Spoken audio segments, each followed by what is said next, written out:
आज की स्टोरी को लाइक शेयर एंड चैनल को सब्सक्राइब कर ले। Bye mom bye dad. Naina हाथ हिलाती कॉलेज चली गई। यह लड़की तो मुझे जीते जी मार डालेगी। 1000 बार कह चुका हूँ कि मुझे डैड नहीं पापा बोला कर, पर नहीं। अंग्रेज चले गए लेकिन अपनी अंग्रेजियत यहीं छोड़ गए। सुबह सुबह ही विक्रम का मूड खराब हो गया था। विक्रम, मैं अपने एरोबिक्स क्लास में जा रही हूँ। वहाँ से किटी पार्टी और फिर वहीं से कर्ण आश्रम की मीटिंग में चली जाऊंगी। लौटने में देर हो जाएगी। रामदीन से कुछ हल्का खाना बनवा लेना। और हाँ, नैना आज देरी से लौटेगी।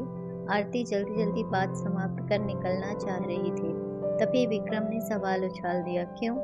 अब आज क्यों देर हो जाएगी? अभी परसों ही तो देर से आई थी। उस दिन वह डेटिंग पर गई थी। इन दिनों वह ब्यूटी कॉन्टेस्ट की तैयारी में लगी। आरती बोल तो गई, पर उसे विक्रम के भड़कने का पूरा अंदेशा था, और वही हुआ। आरती, नैना बड़ी हो गई है, तुम्हें उसकी गतिविधियों पर अंकुश लगाना चाहिए। 2 दिन बाद ही मेरे दोस्त वर्मा परिवार सहित हमारी बेटी को देखने आ रहा है।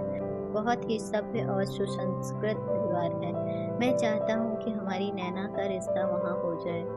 इस बारे में हम शाम को बात करेंगे, अभी मुझे देर हो रही है, कहकर आरती झटके से निकल गई। विक्रम उसे जाते हुए देखता रहा और ख्यालों में खो गया।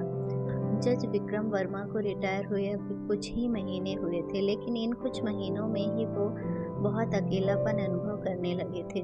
जब वो जज बने थे तो आरती का भी सामाजिक स्तर एकाएक ऊंचा हो गया था। वह कई स्वयंसेवी संस्थाओं और किटी पार्टियों की सदस्य बन गई थी। स्वयं उनके सेवा मुक्त हो जाने पर भी पत्नी की व्यस्तता बनी हुई थी, अपितु पहले से बढ़ गई थी। अपने शरीर की सुंदरता को आकर्षक बनाए रखना भी इसीलिए उसके लिए अनिवार्य हो गया था, और प्रतिदिन फिटनेस सेंटर जाना भी उसकी दिनचर्या का एक हिस्सा बन गया था। बेटी नैना भी माँ के नक्शे कदम पर चल रही थी, पूरी तरह आज के भौतिक युग में रंगी हुई। आज़ादी के इतने वर्षों में देश कोई दूसरी इंदिरा गांधी तो नहीं दे पाया। हाँ, 5 मिस वर्ल्ड और 2 यूनिवर्स अवश्य देती थी। खैर, अब किसी तरह बेटी का रिश्ता दोस्त के बेटे से हो जाए तो सब चिंताओं से छुटकारा मिले। सोचते हुए विक्रम कल्पनाओं के आकाश से धरती पर उतर आए। वर्मा परिवार के स्वागत को लेकर विक्रम कुछ ज्यादा ही उत्साहित थे। आरती ने भी आज घर पर ही रहने का निश्चय कर लिया था, लेकिन नैना का कहीं अता पता न था। खाने के बाद सभी बाहर हल्की धूप का आनंद ले रहे थे, तभी नैना चहकती हुई गेट से अंदर आई। आरती उसे आगाह करती, इससे पूर्व ही उसने चुस्त जीन्स और बिना बाजू के टॉप में नैना हाय मॉम डैड करती आधम। मॉम, मैं मिस मॉडर्न बन गई।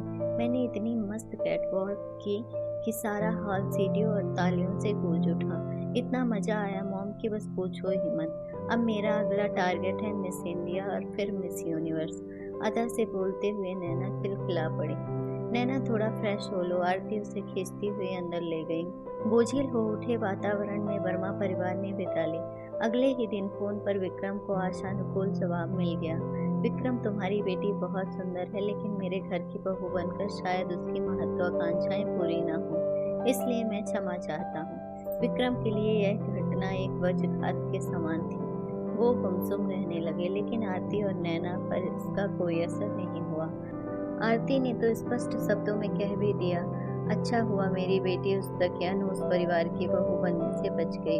अरे, उसके लिए तो लड़कों की लाइन लगी है। आरती गलत भी कहाँ थी। नैना के ही कॉलेज में पढ़ने वाला दीपक नैना की सुंदरता से अभिभूत था।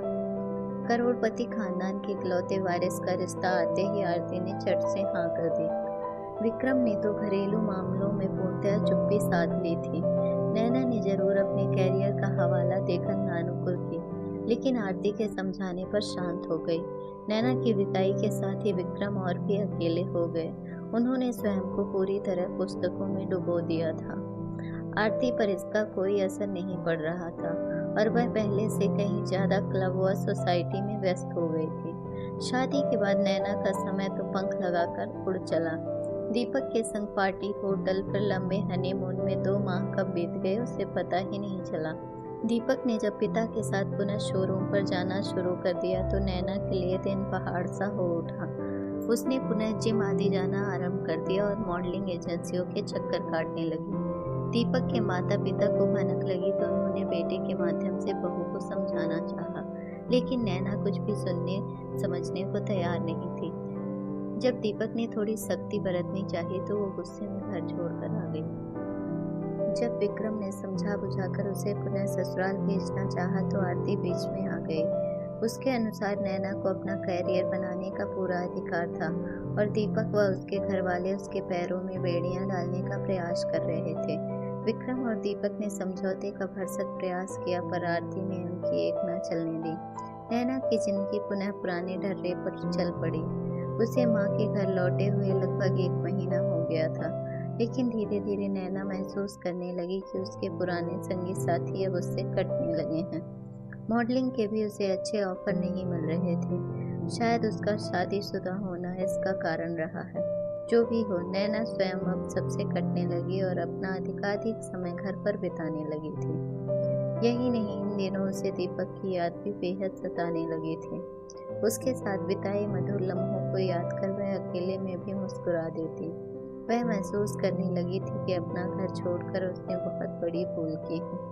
भला पूरी जिंदगी वह दीपक के बिना कैसे गुजार सकती है। अपना भविष्य उसे अंधकारमय नजर आने लगा। रह रहकर उसे माँ पर गुस्सा आता था। जब वह पापा को अकेले दिन रात पुस्तकों में डूबा देखती तो माँ के प्रति उसका गुस्सा दुगना हो जाता।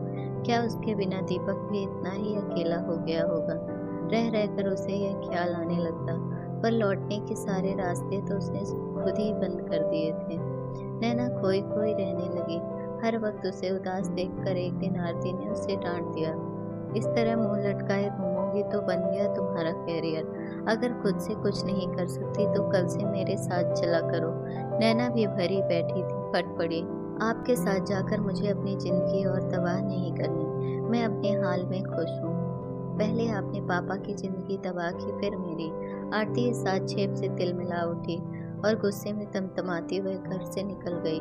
सोसाइटी की मीटिंग में जब उस पर ढंग से काम नहीं करने का आरोप लगाया तो वह आवेश में आ गई और इसी दौरान उसकी तबीयत बिगड़ गई। तुरंत उसे अस्पताल ले जाया गया और घर सूचना भिजवाई गई। डॉक्टर के यह बताने पर कि आरती को दिल का गंभीर दौरा पड़ा है। विक्रम और नैना के तो हाथ पांव फूल गए। नैना को कुछ नहीं सूझ रहा था। घबराहट में उसने दीपक को फोन कर दिया। दीपक ने तुरंत आकर सारी स्थिति संभाल ली। पहले अस्पताल की सारी कागजी कार्रवाई पूरी की, दवा वगैरह लेकर आया। विक्रम और नैना को ढाढ़स बंधाया। दोपहर तक दीपक के माता पिता सभी के लिए खाना लेकर आ गए। विक्रम और नैना की इच्छा न होने के बावजूद उन्होंने आग्रह करके उन्हें खाना खिलाया। नैना की तो किसी से नजरें मिलाने की हिम्मत भी नहीं हो रही थी। रात को दीपक ने जबरदस्ती सभी को घर भेज दिया और अकेला अस्पताल में रहा। आरती को अस्पताल में भर्ती हुए 3 दिन हो चुके थे। वह अकेली बिस्तर पर लेटी शून्य में निहार रही थी। दीपक को उसने जबरदस्ती कुछ देर के लिए नैना के संग बाहर भेज दिया था। आरती सोच रही थी यदि दीपक की जगह उसका अपना बेटा होता तो वह भी शायद उसकी इतनी अच्छी देख रेख ना कर पाता। फिर भी अपने विचारों पर उसे स्वयं ही शर्मिंदगी महसूस हुई। दीपक उसका बेटा ही तो है। वह तो उसे बिल्कुल अपनी माँ समझकर सेवा कर रहा है। वही अपने तुच्छ विचारों से अभी तक ऊपर नहीं उठ पाई। फिर उसे विक्रम का ख्याल आया। विक्रम भी कितने बूढ़े लगने लगे हैं। जब युवा थे तब कितने आकर्षक थे और अब हर वक्त खामोश। उनके बोलने की क्षमता पर ही तो वह रीझ गई थी। आरती के सामने एक एक करके अतीत के पन्ने खुलने लगे। विक्रम उस समय वकालत कर रहे थे। आरती की सहेली के पिता के पास वह अपनी प्रैक्टिस के सिलसिले में आया करते थे। वहीं उनकी कुछ मुलाकातें हुई। आरती को विक्रम के बोलने की कला ने तो विक्रम को आरती की सुंदरता ने मोह लिया था। दोनों के पारिवारिक स्तर में जमीन आसमान का अंतर था। आरती के पिता कचहरी में एक मामूली क्लर्क थे तो विक्रम के पिता शहर के जाने माने व्यवसायी। घर वालों के विरोध के बावजूद विक्रम ने आरती से कोर्ट मैरिज की थी। आरती को जिंदगी में विक्रम से सब कुछ मिला था। भरपूर प्यार, समाज में मान सम्मान, ऐशो आराम की जिंदगी और फिर नैना जैसी प्यारी सी बिटिया। विक्रम एक के बाद एक तरक्की की सीढ़ियां चढ़ते जा रहे थे और इसके साथ ही उनकी व्यस्तता भी बढ़ती जा रही थी। फिर भी यह नैना और आरती को अपना कीमती वक्त देने का भारी प्रयास करते थे। आरती को याद आ रहा था। एक बार उसने विक्रम से अपने अकेलेपन की शिकायत की थी तो विक्रम 15 दिनों का अवकाश लेकर उसे और नैना को पहाड़ों पर घुमाने ले गए थे उन्होंने ही आरती को कई किटी पार्टियों और सभा सोसाइटियों का सदस्य बनवाया ताकि उनके व्यस्त रहने पर आरती का मन लगा रहे। आरती को मामूली सिर दर्द या बुखार होता तो विक्रम अपनी प्रैक्टिस छोड़कर रात दिन उसके सिरहाने बैठे रहते। आरती उन्हें कोर्ट चले जाने को कहती या प्रैक्टिस में घाटा हो जाने का ध्यान दिलाती तो विक्रम को अच्छा नहीं लगता था। वो कहते, आरती, जिंदगी की कोई भी चीज मेरे लिए तुमसे बढ़कर नहीं है, और आरती निहाल हो जाती। उन्हें भरपूर प्यार करने वाले विक्रम को उसने जिंदगी के सबसे नाजुक मोड़ पर कितना अकेला कर दिया था। जीवन के जिस पड़ाव पर उन्हें आरती के साथ की सबसे ज्यादा जरूरत थी, उसी पड़ाव पर उसने हाथ झटक लिया।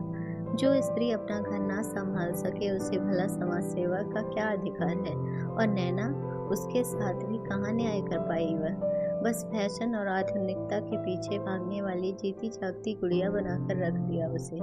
काश उसने उसे कुछ अच्छे संस्कार दिए होते तो आज वह एक सुखी जीवन बिता रही होती। एक और दीपक जैसा संस्कारशील युवक है जिसे देखकर कोई भी उसके माता पिता की प्रशंसा किए बिना नहीं रहेगा कि उन्होंने अपनी संतान को कितने अच्छे संस्कार दिए हैं। वहीं दूसरी ओर नैना है, अभिमानी और मुंहफट। उसे ऐसा बनाने और उसकी जिंदगी बर्बाद करने की जिम्मेदार वह स्वयं है।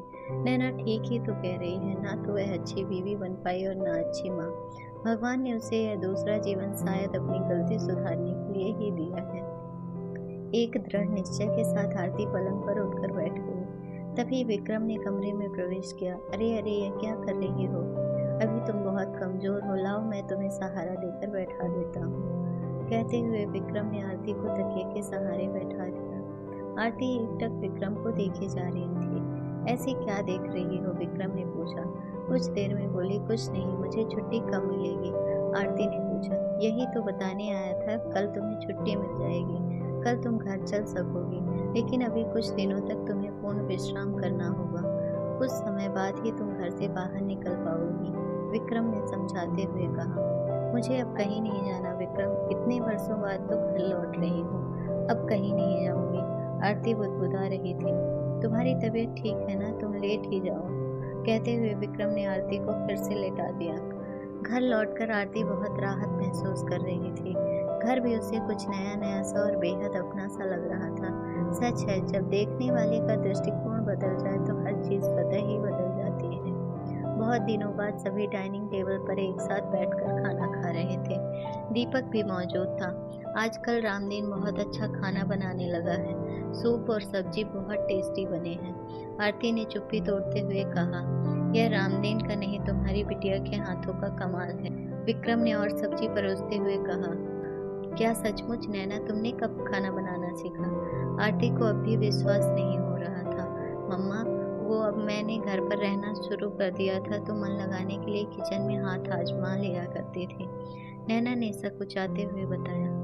हालांकि मन ही मन अपनी प्रशंसा सुनकर वह बेहद खुश थी, और उस समय तो उसका चेहरा खुशी से चमक हुआ जब दीपक ने भी आरती का समर्थन करते हुए कहा, खाना वाकई बहुत स्वादिष्ट बना है। उपयुक्त मौका जानकर आरती बोल पड़ी, लेकिन मेरे भाग्य में इतना स्वादिष्ट खाना अब ज्यादा दिन नहीं लिखा है। ऐसा क्यों बोल रही हो आरती? विक्रम ने टोका। अरे बाबा, कुछ दिनों में नैना दीपक संग अपने घर चली जाएगी, फिर मुझे इतना अच्छा खाना बनाकर कौन खिलाएगा? आरती शरारत से बोली। ऐसी क्या बात है मम्मा, आपका जब नैना के हाथ का खाना खाने का जी चाहे आप वहाँ चली आना, आखिर वह भी तो आपका ही घर है, दीपक ने सरलता से कहा। विक्रम मन ही मन आरती की प्रशंसा किए बिना न रह सके। कितनी चतुराई से सबके दिलों की बात उसने जुबान से अपनी सहजता से बयां कर दी थी, और आरती मन ही मन सोच रही थी, यह तो प्रायश्चित की शुरुआत है। अगर आपको हमारी स्टोरी अच्छी लगी हो तो अपने दोस्तों के साथ भी शेयर कीजिए और कमेंट में ज़रूर बताइए कि कैसी लगी हमारी ये कहानी। और हाँ, चैनल को सब्सक्राइब करना ना भूलें।